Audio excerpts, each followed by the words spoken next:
اثرت شويه على الفريق.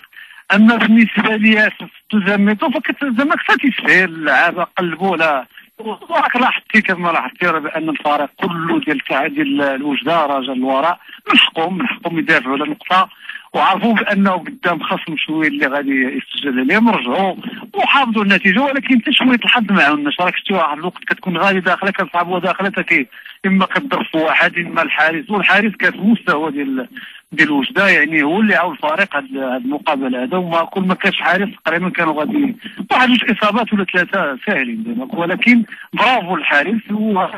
وانا كنفرح بحال هاد الحراس اللي كنشوفوا في هذا المستوى هذا.